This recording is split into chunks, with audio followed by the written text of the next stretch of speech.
Engineer Mohammad Ali Mirza की मुश्किलात कम नहीं हो रही बल्कि बढ़ रही हैं।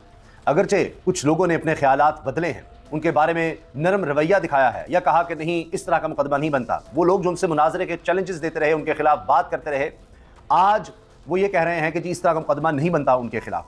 मगर इंजीनियर मोहम्मद अली मिर्ज़ा की मुश्किलात इसके बावजूद कम नहीं हो रही। वो अडियाला जेल में हैं। अब उनको अडियाला जेल ले जाया गया है, अडियाला जेल में इनको रखा गया है। ये भी बताया गया कि उनको कैद तन्हाई में रखा हुआ है, क्योंकि ऐसे मुल्ज़िमों के लिए ख़तरा होता है कि कोई उनको जान से ना मार दे। इस हद तक ख़तरा रहता है, क्योंकि उन पर जो इल्ज़ाम है वो है तौहीन रिसालत का। 295C का पर्चा उनके खिलाफ हो चुका है, उनके खिलाफ मुकदमा FIR हो चुकी है। अब इसमें FIA भी इन्वॉल्व है। लेटेस्ट अपडेट ये है। फिर आज हम आपको बताएंगे कि कितने बेखबर थे इंजीनियर मोहम्मद अली मिर्ज़ा, उनको पता ही नहीं था उनके खिलाफ किस तरह का मुकदमा हो चुका है। वो समझ रहे थे कि बस MPO के तहत ही मैं गिरफ्तार हूँ, मेंटेनेंस ऑफ पब्लिक ऑर्डर के तहत। इसी तरह पहले भी चूँकि गिरफ्तार हो चुके हैं फिर रिहा हो जाते थे, तो उनका ये ख्याल था कितनी मेरे खिलाफ दरखास्तें आई हुई हैं, कितने ही मुकदमे हैं, कितनी FIR हैं, और गिरफ्तार भी पहले हो चुका हूँ, फिर छूट जाऊँगा। लेकिन इस दफ़ा मामला तवील भी हो गया है, बहुत ज़्यादा हसास भी हो चुका है। जिस तरह वो समझ रहे थे चीज़ों को, शायद वो लाइटली ले रहे थे कि कुछ नहीं होगा, नहीं, इस दफ़ा चीज़ें और तरफ जा चुकी हैं। और अब आप देखिए कि तौहीन रिसालत के मुकदमे में गिरफ्तार मिर्ज़ा मोहम्मद अली अडियाला जेल मुंतकिल किए जा चुके हैं, और मिर्ज़ा मोहम्मद अली को NCCIA ने के अमले ने जेल हुकाम के हवाले किया। अब ये जो national cyber crime investigation agency है, उनकी तरफ से इनको गिरफ्तार किया गया और फिर जेल हुकाम के हवाले किया गया। अडियाला जेल में इनको भेजा गया है, वहाँ पर अब डाला गया है अडियाला जेल में। और यानी NCCIA ये FIA का ज़ेरी इदारा है। रावलपिंडी में मुकदमा दर्ज है मिर्ज़ा मोहम्मद अली के खिलाफ, और तौहीन रिसालत और इसके अलावा PCAT के तहत NCCIA में ये मुकदमा दर्ज हुआ है। अब आपको पता ही है कि इंजीनियर मोहम्मद अली मिर्ज़ा बड़े मशहूर हुए, 31,20,000 से ज़्यादा इनके सब्सक्राइबर्स हैं यूट्यूब पर, इनके फॉलोअर्स हैं, और ये अपने बारे में यही क्लेम करते रहे कि मैं सबसे ज़्यादा देखा जाने वाला, सुना जाने वाला स्कॉलर हूँ, मजहबी स्कॉलर हूँ, मेरे करोड़ों शागिर्द हैं, मेरे से ज़्यादा इल्म किसी के पास नहीं है, जितने उलमा हैं पाकिस्तान में, और जो भी वो क्लेम करते हैं या जितनी उनकी डिग्रीज़ हैं, कोई मुफ्ती हो कुछ और हो, वो कुछ भी नहीं है मेरे आगे। कभी कभी कहते थे मनाजरे का मेरे से चैलेंज करें, फिर कोई कहता था आ करके शाम मनाजरा करते, कहते नहीं तुम्हारी इतनी हैसियत ही नहीं है, फ़लाँ से इजाज़त लेकर आओ, फ़लाँ से इजाज़त लेकर आओ। हर आलिम दीन इनसे तंग आ चुका था। जिस तरह की ये गुफ्तगू करते थे, एहतियात बिल्कुल नहीं करते थे। जितने अकाबरीन हैं कोई इनसे बचा नहीं हुआ था। अगर किसी को आप शेखुल हदीस कहते थे, किसी की किताबों को उलमा बहुत ध्यान से पढ़ते थे या उनको बहुत मुस्तरद मानते थे, उन्होंने उन किताबों के हवाले से भी बातें कर दी, उन उलमा के बारे में भी, उन अकाबरीन के बारे में, उन स्कॉलर्स के बारे में, किसी को नहीं बख्शा। कोई पुराना कोई नया कोई नहीं इनसे बचा हुआ था। ढूंढ ढूंढ कर ऐसी चीज़ें उनमें से लेकर आते थे जो इख्तलाफी होती थी, ताकि उन बुज़ुर्गों के मानने वाले, उनके शागिर्द या जो लोग उनकी किताबों को पढ़ते हैं और उनसे सीखते हैं, उनकी दिल आज़ारी हो, वो गुस्से में आए, वो इश्तियाल में आए। उनकी सबको पता था कि इस तरह से गुफ्तगू करने से जो कोई अपने वालिद के बारे में इस तरह के अल्फाज नहीं सुनेगा, अपने किसी बुज़ुर्ग के बारे में नहीं सुनेगा, वो आप ऐसे बुज़ुर्गान दीन के बारे में इस्तेमाल करें जिनसे लोग बहुत ज़्यादा मजहबी अक़ीदत रखते हैं।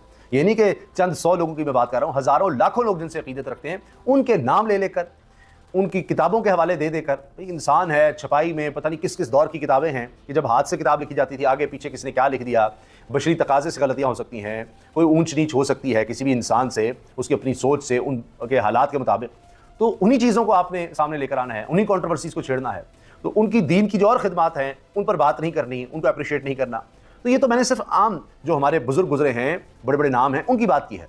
लेकिन इनके बारे में उलमा तो यहाँ तक आ गए कि हम तंग आ गए हैं, हमने दरखास्तें बहुत ज़्यादा दी कि ये तो अंबिया के बारे में इस तरह की गुफ्तगू करते हैं। फिर जो अब मुकदमा हुआ वो नबी करीम सल्लल्लाहु अलैहि वसल्लम के हवाले से जो इन्होंने अल्फाज इस्तेमाल कर दिए, अगरचे कहा यह कि जी फ़लाँ कह रहा है, फ़लाँ मज़हब के मानने वाले ये समझते हैं या ये कहते हैं, इस तरह के जुमले इस्तेमाल किए। उन्होंने आगे कहा जी हम तो नहीं करते इस तरह की बात। तो ऐसे अल्फाज जोड़ दिए जिससे फिर ये दरखास्त गई, फिर इनकी गिरफ्तारी हुई। कुछ लोगों ने कहा कि जी पुलिस वाले या दीगर को अमला आया था, उन्होंने कहा जी आपको ज़रा मिलवाना है कहीं जाकर अफसर से, तो वहाँ पता लगा जी आपको तो गिरफ्तार कर लिया है। और फिर उस वक्त MPO के तहत गिरफ्तार किया गया था, लेकिन बाद में 295C का मुकदमा भी दर्ज हो गया। पहले तो इनको जेल में रखा गया था, फिर इनको ले जाया गया हाफिजाबाद जेल में, वहाँ मुंतकिल किया गया। तन्हाई में रखा गया, कैद तन्हाई में, किसी से किसी तरह की मुलाकात की इजाज़त नहीं थी। फिर ये कि जी सिर्फ फैमिली या वकील मिल सकता है, कोई और शख्स नहीं मिल सकता। हत्ता कि कहा जा रहा है जी इनको B क्लास जो मिल सकती है इनको कि जी बतौर स्कॉलर के, जो भी वो नहीं दी गई। ये एजाज़ सैयद साहब सीनियर सहाफ़ी हैं और इनके साथ दूसरे सहाफ़ी, सीनियर सहाफ़ी, वो ये बात कर रहे हैं और वो इसको डिस्कस भी कर रहे हैं और वो ये खबर सामने भी लेकर आए हैं। अच्छा, अब इसके अलावा एजाज सईद ने बताया कि जी मुकदमे का भी नहीं पता था इंजीनियर मोहम्मद अली मिर्ज़ा को कि उन पर 295 लग चुकी है, और फिर जब अदालत में सिर्फ उनके वालिद की मुलाकात करवाई गई तो उन्होंने बताया कि भाई 295 भी लग गई है। इससे पहले इंजीनियर मोहम्मद अली मिर्ज़ा को यही था कि जी मैं तो MPO के तहत गिरफ्तार हूँ, और फिर जब पता लगा अदालत में वालिद ने बताया तो तब इनको मौसूख पता लगा कि ये हो गया है। तो इतनी बेहतियाती है, ऐसी गुफ्तगू ये मैं दोहरा नहीं सकता, ये ऑन रिकॉर्ड है। इस पर उलमा कई दफ़ा बात कर चुके हैं और कह चुके हैं कि ये किसी नबी के बारे में, किसी सहाबी के बारे में इस तरह के अल्फाज इस्तेमाल किए गए जो कि कोई नहीं करता।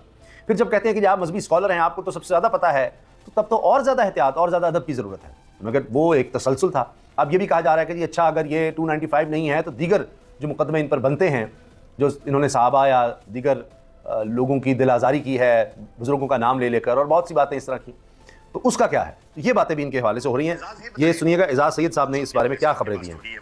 आजकल वो मैटर उनका मेरा ख्याल है FIA को रेफर हो गया था। जी बिल्कुल। वो कहाँ है, कौन सी जेल में, कहाँ? आसिफ उनको पिंडी मुंतकिल किया जा रहा था। आखिरी मेरे पास खबर तो यही है, हफ्जाबाद जेल में थे। अहम बात यह है कि 26 अगस्त को आपको पता है उनके ऊपर पहले उनको गिरफ्तार किया गया, मोहम्मद अली मिर्ज़ा, इंजीनियर मोहम्मद अली मिर्ज़ा को, कि उन्होंने मेंटेनेंस ऑफ पब्लिक ऑर्डर के तहत उनको गिरफ्तार किया गया कि कहा गया कि शहर का जो अमन है वो ख़राब हो सकता है, इसलिए हम मेंटेनेंस ऑफ पब्लिक ऑर्डर के तहत आपको गिरफ्तार करते हैं। जब वो गिरफ्तार हो गए, इब्तिदा में वो जेल में थे और फिर जेलम से हफ्जाबाद जेल में मुंतकिल कर दिए गए। फिर बाद में उनके ऊपर 295C का यानी कि तौहीन रसालत का एक मुकदमा कायम किया गया।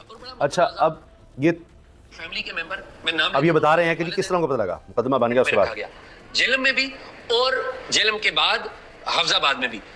तो अभी जब उनको जुमेरात के दिन पेश किया गया था, किसी से मिलने की इजाज़त नहीं थी, सिक्योरिटी सख्त थी, तो एक साहब जो है वो उनकी फैमिली के मेंबर, मैं नाम ले दूँ तो उनके जो वालिद है वो उनसे मिले, तो उनके वालिद ने उन्हें बताया कि आपको पता है आपके ऊपर एक और मुकदमा भी दायर हो चुका है। उन्हें इस बात का इल्म ही नहीं था कि मेरे पे मुकदमा है, यानी कि मोहम्मद अली मिर्ज़ा को इस बात का इल्म नहीं था कि उनके ऊपर तो रसालत का मुकदमा कायम कर दिया। अच्छा, वो समझ रहे मैं 16 MPO के तहत गिरफ्तार। उनके ज़हन में यही है कि मैं 16 MPO के तहत ही गिरफ्तार हूँ। इंजीनियर मोहम्मद अली मिर्ज़ा को नहीं पता था कि 295C तौहीन रिसालत का मुकदमा उन पर हो चुका है। उनके वालिद ने उनको बताया, तो ये सूरत हाल है। और अभी ये मुकदमा चलना है, अभी अदालत में केस चलना है, फिर उसके बाद चीज़ें आगे बढ़नी हैं। तो ये बात क्लियर है कि अब पहले जैसी बात नहीं रहेगी कि पहले को मुकदमा हुआ था, रिहा हो गए, ये हो गया, वो हो गया, चीज़ें और तरफ आ गई। अब ये भी इस तरह की खबरें आई थी कि जी ये कोई माफ़ीनामा भी देने को तैयार हैं। कुछ साफ़ी ने भी खबर दी कि जी कोई वीडियो कहते हैं मेरी बना दो, मैं माफ़ी मांगता हूँ, वो कहीं आगे पहुँचा दो उलमा तक या दीगर लोगों तक, किसी तरह से माफ़ी तलाफ़ी हो जाए। तो अभी तक उस बारे में भी कुछ नहीं हो सका। तो चीज़ें अब ज़रा और तरह से हो चुकी हैं, बहुत ज़्यादा हसास हैं, क्योंकि एक तसलसल था, बहुत सी दरखास्तें थी। तो इस दफ़ा वो बात नहीं है कि जी गिरफ्तार हुए और साथ ही रिहाई हो गई थी। मोहम्मद अली मिर्ज़ा को तनहा रखा गया हुआ है। उनको होता है ना क्लास B देना, वो क्लास B नहीं दी गई। और अहम बात यह है कि उनको इस बात का भी इल्म नहीं था कि उनके ऊपर चार्ज क्या है। अच्छा, ये देखें, जो तौहीन मज़हब या तौहीन रिसालत या तौहीन सहाबा या तौहीन अंबिया व अहले बैत, ये 4 किस्म के तौहीन के जो कवानीन हैं, इसमें नॉर्मली बंदे को आइसोलेशन में इसलिए रखा जाता है कि माजी में बहुत सारे वाक़यात हैं जिसमें किसी दूसरे बंदे ने उन्हें वहाँ पे अटैक कर दिया या अटैक किया, कत्ल करने की कोशिश की, तो उसमें वहाँ तक तो बात समझ आती है। लेकिन पेशी के मौके पे अली खान, अच्छा जी, ये सब हुआ है कि वो कह रहे हैं कि जी ख़तरा होता है ऐसे शख्स की जान को, इस वजह से भी ज़रा उनको तन्हाई में रखा जाता है। तो ये अब अभी तक की इतलात हैं, वो अडयाला जेल में ही हैं। और यानी ये तो अब चूँकि मजहबी मामला हो चुका है, वरना वो सियासत में बड़ी गुफ्तगू करते थे। और इमरान खान पर जो शदीद तनकीद सबसे ज़्यादा अगर उन्होंने की है किसी सियासी रहनुमा पर, तो इमरान खान पर की है। सियासतदानों के बारे में आप कुछ कहें, ज़रा अखलाक के दायरे में रहकर करें। वो तो कभी इस तरह भी कर देते थे बात कि भाई लोगों की वाबस्तगी होती है, किसी भी सियासतदान से आपको अखलाक के दायरे में रहकर ही बात करनी चाहिए, हर शख्स के बारे में, हर शख्स के बारे में। तो सियासतदान का यह है कि उसके अगर इतने फॉलोअर हैं, उसके वोटर हैं, सपोर्टर हैं, तो वो भी ज़ाहिर है तो उससे एक वाबस्तगी रखते हैं। अस्सलामु अलैकुम वरहमतुल्लाहि वबरकातुहू। जी नाज़रीन, उम्मीद है कि आप तमाम दोस्त खैरियत से होंगे। उम्मीद है कि आप लोगों ने मुकम्मल वीडियो बगौर देखा होगा। तो इस तरह वीडियोस देखने के लिए हमारे चैनल को सब्सक्राइब करें। रोज़ाना की बुनियाद पर 1 या 2 इस तरह की वीडियोस हम अपलोड कर लिया करेंगे, और आप लोगों का फ़र्ज़ बनता है कि आप इस तरह वीडियोस को अपने दोस्तों के साथ शेयर कर लिया करें, ताकि दीन फैलाने में आपको भी सवाब मिल सके। और इस चैनल बनाने का मकसद सिर्फ एक है कि लोगों तक दीन की बात पहुँच सके। तो आप लोगों का फ़र्ज़ बनता है कि इस चैनल को سبسکرائب کریں اور اپنے دوستوں کے ساتھ ان ویڈیوز کو شیئر کر لیا کریں۔ روزانہ کی بنیاد پر 1 یا 2 اس طرح کی ویڈیوز ہم اپلوڈ کر لیا کریں گے، تو آپ اتنا وقت نکال لیا کرو اور ان ویڈیوز کو دیکھ لیا کرو۔ یہ دین کی بات ہوتی ہے، کوئی اپنی ذاتی مفاد کے لیے ہم اس طرح ویڈیوز شیئر نہیں کرتے ہیں، صرف اس کا مقصد کیا ہے؟ دین پھیلانا۔ تو آپ لوگ بھی اس دین پھیلانے میں شریک ہو سکتے ہیں۔ اس ویڈیو کو واچ کر لیا کرو اور اپنے دوستوں کے ساتھ شیئر کر لیا کرو تاکہ آپ لوگ بھی دین پھیلانے میں حصہ لے سکے۔ تو یہ تھی آج کی ویڈیو، امید ہے کہ آپ لوگوں کو پسند آئی ہوگی۔